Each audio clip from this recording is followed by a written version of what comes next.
So you climb a mountain and collect some strawberries. Which, like, why strawberries? How does strawberries even survive on the mountain like this? Cherries, maybe. Cherries, I understand. Have you ever seen a cherry tree? Those bastards could survive a nuclear explosion. Celeste, where rock climbing and facing your inner demons come together. It's basically Mount Everest, the video game. But you start with the game asking some real questions. Why are you so nervous? It's a good question. I don't know. And a bird who teaches us how to climb, which is funny because can the bird itself climb? I don't think so. This is really just a do as I say, not as I do moment. And we approach the first cabin and hear our first sample of voice acting in this game.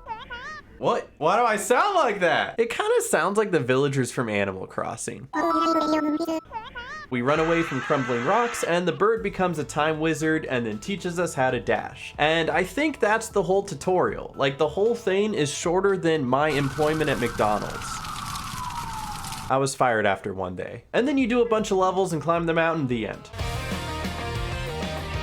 Okay, and as much as that is what you do though, you do a lot more actually. You explore a lot more of the mountains, such as this abandoned city, the mirror dimension, you get lost for a bit. That's still not where I'm supposed to go! Encounter a chase scene.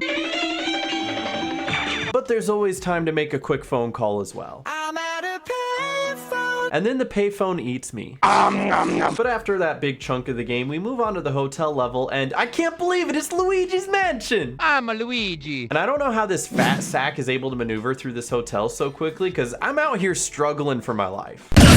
But he hires us to be a maid for a bit and clean up his hotel. And I now finally have a use for this out of context clip. I hate that this fits. But the hotel manager goes crazy and turns all Dracula on us. Morphin' time!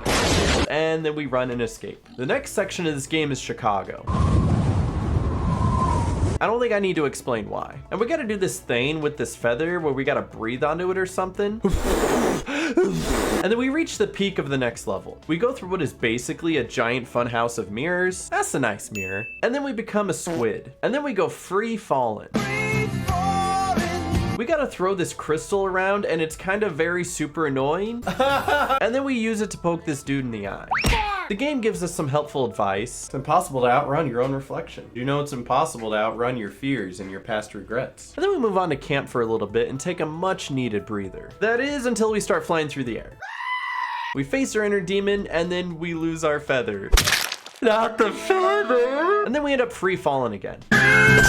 We come along and apologize to our inner demon self thing, and then go through one of the coolest sequences in the game in my opinion. Like, come on, how can you not play through that and not feel cool about what you just did? Then our evil twin gets Thanos snapped, and we learn to double jump. And honestly, being able to double jump makes this game so much more fun. We get presented the idea of an adorable goth Mega Snoop, and like, dude, I've been trying to do that, okay? Like, is the dyed hair not enough? And then really quickly, we finally get to the last chapter, which is an absolute brutal gauntlet to the top of the mountain. Like, when I inevitably get arthritis, I'm gonna tell the doctor exactly who sent me. And I get it, the game is about climbing a mountain, but the first 6 chapters are just kind of about climbing the mountain and then getting a third of the way and then falling and then learning something about yourself. And then chapter 7 is actually climbing the full mountain. You get little snippets of all the levels previously, so it's a really nice compilation, and with some determination, we make it to the top. We learn something about life, and we enjoy the view. And that is the beautiful Celeste. Unless, of course, you decide to do the DLC chapters, try to collect all the strawberries, and do all the levels on hard mode through the cassette tapes, but this is good enough for me. But Celeste is a game that you watch yourself get better at. At the beginning, you're like, I can't walk and I suck at jumping. But by the end, you're like, bam, bam, pow, wham. And then you wonder how the first level was ever hard in the first place. The art of the game is beautiful, the music is soothing, and the characters are lovable. And of course, the gameplay is smoother than a grease pig at the annual Kentucky Pig Derby. It's definitely something special, kind of like a Super Meat Boy, but with dashes and other fun mechanics. And definitely something I would recommend playing if you haven't. It's a little hard, but it's very rewarding. And here's my in-game stats if you want to compare yours to mine, or just make fun of me, but play this game, it's a good game.